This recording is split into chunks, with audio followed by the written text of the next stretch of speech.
Buenos días. Hoy vamos a continuar con la Biblia en un año con Fray Nelson Medina. Todos los días son 3 textos, uno del Antiguo Testamento, un Salmo y uno del Nuevo Testamento.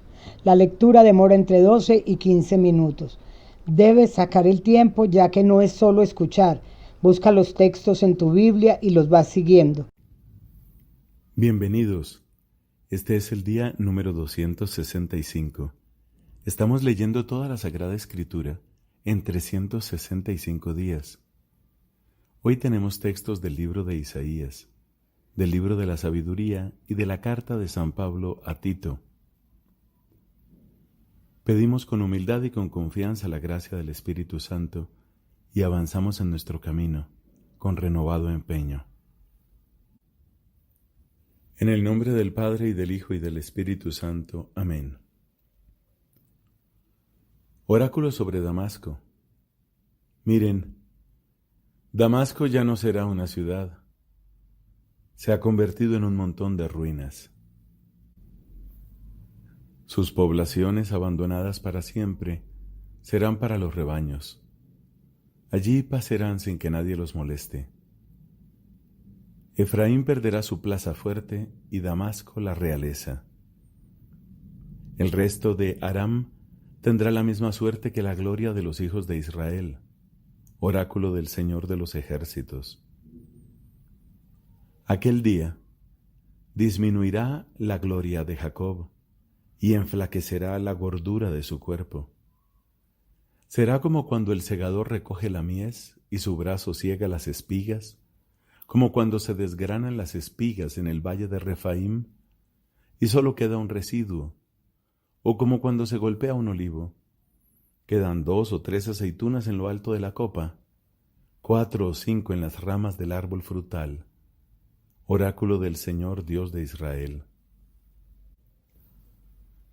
Aquel día el hombre volverá la mirada hacia su Creador y sus ojos mirarán al Santo de Israel. Ya no volverá la mirada hacia los altares que son obra de sus manos, ni mirará hacia los postes sagrados y los altares de incienso que fabricaron sus dedos. Aquel día, tus ciudades de refugio serán abandonadas como las de los givitas y los amorreos delante de los hijos de Israel, y habrá una desolación. Porque tú has olvidado al Dios de tu salvación y no te has acordado de la roca de tu refugio. Por eso plantas plantaciones deliciosas e injertas gajos extranjeros.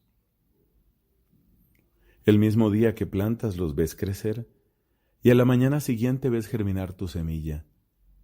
Pero la cosecha se pierde en un día funesto, y el dolor es incurable.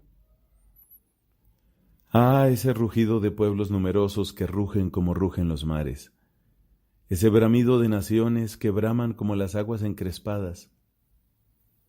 Él los amenaza y huyen bien lejos, empujados como paja por el viento de las montañas, como la flor del cardo por el vendaval.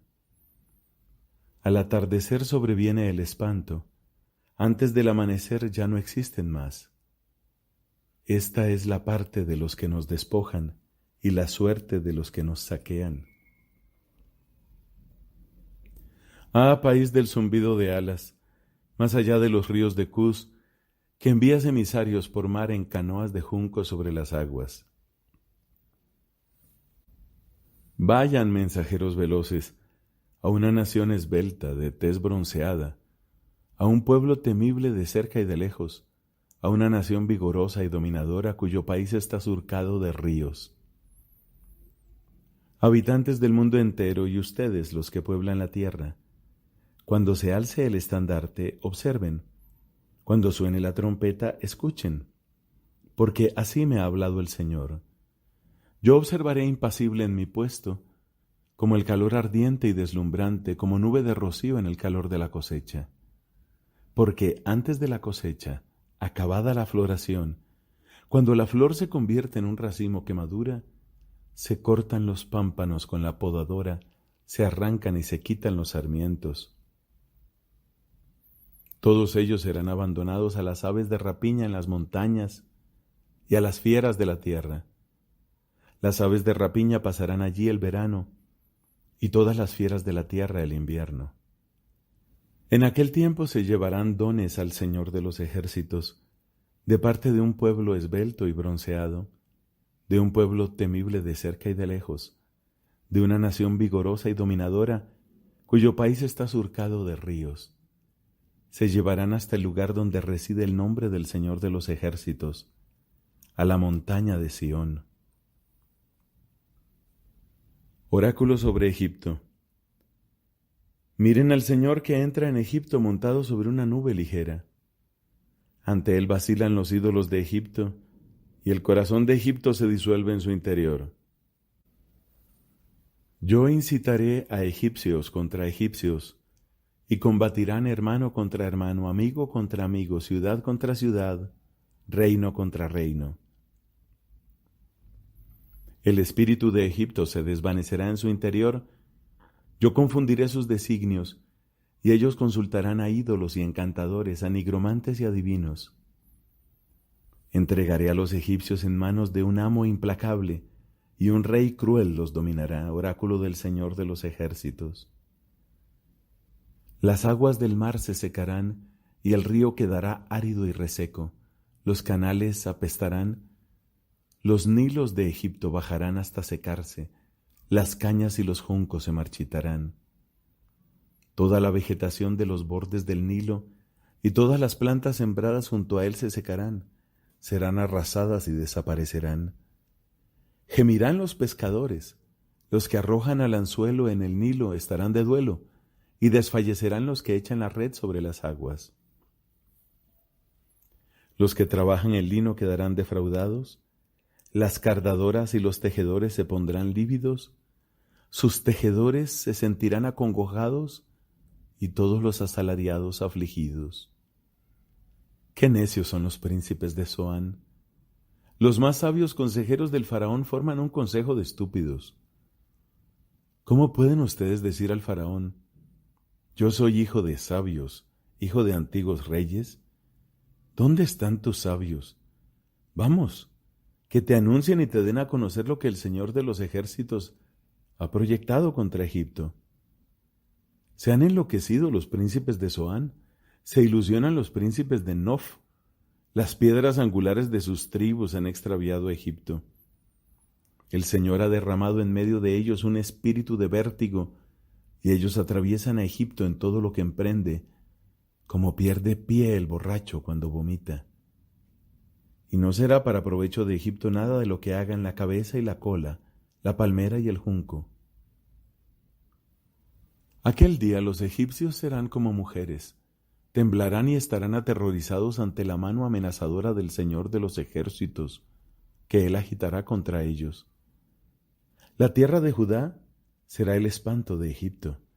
Cada vez que se la mencione, Egipto temblará a causa del designio que el Señor ha proyectado contra él. Aquel día habrá en la tierra de Egipto 5 ciudades que hablarán la lengua de Canaán y jurarán por el Señor de los ejércitos. Una de ellas se llamará Ciudad del Sol. Aquel día habrá un altar para el Señor en medio del país de Egipto y una estela para el Señor junto a la frontera. Esto servirá de señal y de testimonio para el Señor de los ejércitos en el país de Egipto. Cuando ellos clamen al Señor a causa de sus opresores, Él les enviará un Salvador y un defensor para que los libre. El Señor se dará a conocer a los egipcios, y los egipcios conocerán al Señor en aquel día. Los servirán con sacrificios y oblaciones, harán votos al Señor y los cumplirán. El Señor herirá a Egipto, pero solo para sanarlo. Ellos se volverán al Señor, y Él los escuchará y los sanará. Aquel día habrá un camino entre Egipto y Asiria. Los asirios irán a Egipto y los egipcios a Asiria, y Egipto rendirá culto junto con Asiria. Palabra de Dios. Te alabamos, Señor. Del libro de la sabiduría, capítulo 16, versículos del 15 al 29. Es imposible escapar de tu mano. Los impíos que rehusaban conocerte fueron golpeados por la fuerza de tu brazo. Los acosaron lluvias insólitas, granizadas, aguaceros implacables, y el fuego los consumió. Pero lo más extraño era que en el agua, que todo lo apaga, el fuego se encendía más, porque el universo combate en defensa de los justos. Unas veces, las llamas se apaciguaban para no abrazar a los animales enviados contra los impíos, y para que al verlas, estos se sintieran perseguidos por un juicio de Dios. Otras veces, dentro mismo del agua, las llamas ardían con una fuerza superior a la del fuego para destruir las cosechas de una tierra injusta. En lugar de esto, nutriste a tu pueblo con un alimento de ángeles, y sin que ellos se fatigaran, les enviaste desde el cielo un pan ya preparado, capaz de brindar todas las delicias y adaptado a todos los gustos. Y el sustento que les dabas manifestaba tu dulzura hacia tus hijos, porque adaptándose al gusto del que lo comía, se transformaba según el deseo de cada uno. La nieve y el hielo resistían al fuego sin derretirse, a fin de que supieran que solamente los frutos de los enemigos eran destruidos por el fuego, que ardía en medio del granizo y fulguraba bajo la lluvia, mientras que por el contrario, ese mismo fuego olvidaba hasta su propio poder para respetar el alimento de los justos. Porque la creación que está al servicio de ti, su Creador, se pone en tensión para castigar a los injustos y se distiende para beneficiar a los que confían en ti. Por eso también entonces, transformándose completamente, ella estaba al servicio de tu generosidad, que a todos alimenta, de acuerdo con el deseo de los que te suplicaban. Así, los hijos que tú has amado, Señor, debían aprender que no son las diversas clases de frutos los que alimentan al hombre, sino que es tu palabra la que sostiene a los que creen en ti. Porque lo que el fuego no lograba destruir, se derretía al simple calor de un tenue rayo de sol, para que se pusiera bien de manifiesto que hay que anticiparse al sol para darte gracias y encontrarse contigo al despuntar el día. Pero la esperanza del ingrato se diluirá como la escarcha invernal y correrá como agua inservible. Palabra de Dios, te alabamos, Señor. Comienzo de la carta del apóstol San Pablo a Tito. Capítulo 1. Carta de Pablo, servidor de Dios y apóstol de Jesucristo, para conducir a los elegidos de Dios a la fe y al conocimiento de la verdadera piedad, con la esperanza de la vida eterna. Esta vida ha sido prometida antes de todos los siglos por el Dios que no miente, y a su debido tiempo, Él manifestó su palabra, mediante la proclamación de un mensaje que me fue confiado por mandato de Dios, nuestro Salvador. A Tito, mi verdadero hijo en nuestra fe común, le deseo la gracia y la paz que proceden de Dios el Padre y de Cristo Jesús, nuestro Salvador.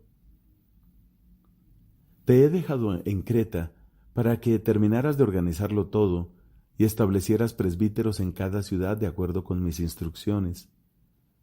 Todos ellos deben ser irreprochables, no haberse casado sino una sola vez y tener hijos creyentes a los que no se pueda acusar de mala conducta o rebeldía.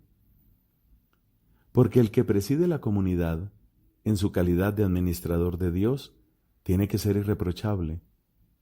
No debe ser arrogante, ni colérico, ni bebedor, ni pendenciero, ni ávido de ganancias deshonestas, sino hospitalario, amigo de hacer el bien, moderado, justo, piadoso, dueño de sí.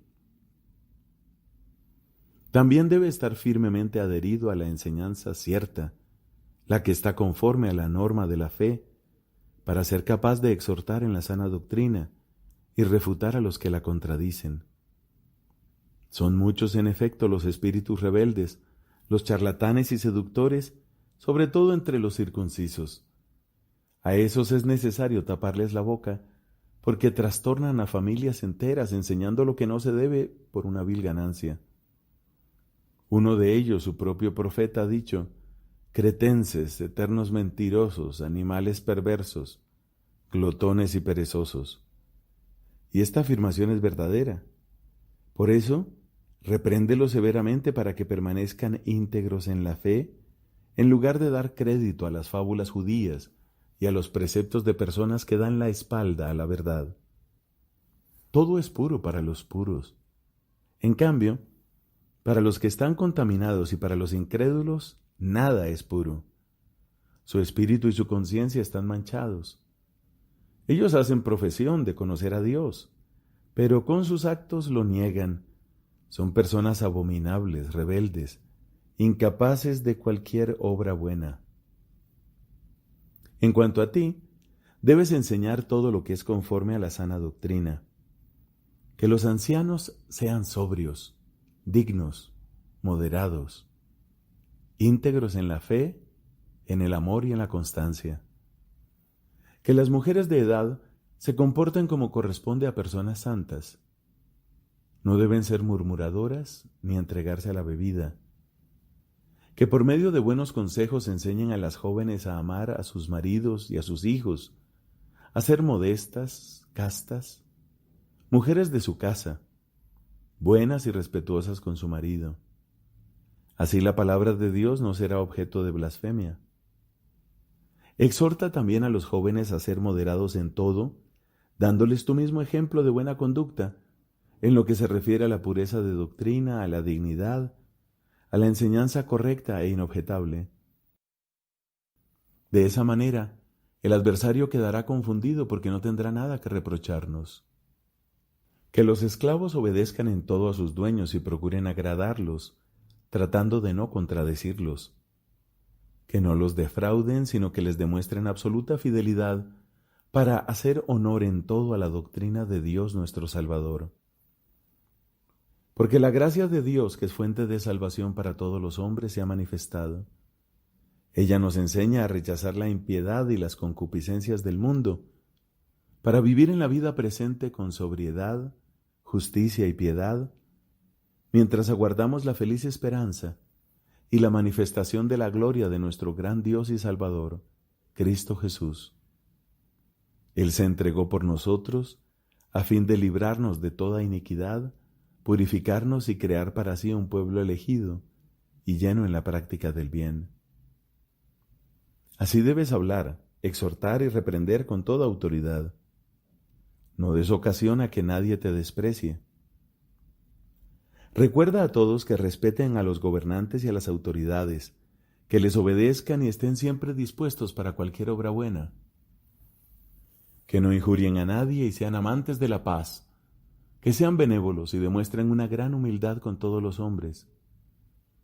Porque también nosotros, antes, éramos insensatos, rebeldes, extraviados, esclavos de los malos deseos y de toda clase de concupiscencias, y vivíamos en la maldad y la envidia, siendo objeto de odio y odiándonos los unos a los otros.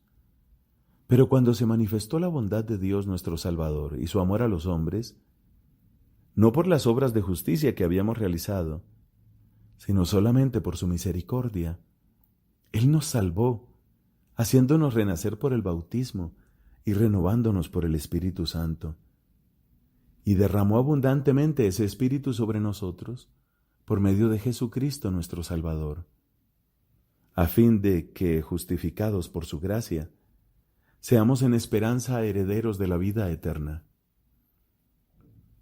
Esta es una doctrina digna de la fe, y quiero que en este punto seas categórico, para que aquellos que han puesto su fe en Dios procuren destacarse por sus buenas obras. Esto sí que es bueno y provechoso para los hombres. Evita en cambio las investigaciones insensatas, las genealogías, las polémicas y las controversias sobre la ley. Todo esto es inútil y vano. En cuanto a los que crean facciones, después de una primera y segunda advertencia, apártate de ellos. Ya sabes que son extraviados y pecadores que se condenan a sí mismos. Cuando te mande a Artemás o a Tíquico, trata de ir a mi encuentro en Nicópolis, porque es allí donde he decidido pasar el invierno. Toma todas las medidas necesarias para el viaje del abogado Zenas y de Apolo, a fin de que no les falte nada. Los nuestros deben aprender a destacarse por sus buenas obras, también en lo que se refiere a las necesidades de este mundo. De esa manera su vida no será estéril. Recibe el saludo de todos los que están conmigo. Saluda a aquellos que nos aman en la fe. La gracia del Señor esté con todos ustedes. Palabra de Dios. Te alabamos, Señor. Fin de la carta del apóstol San Pablo a Tito.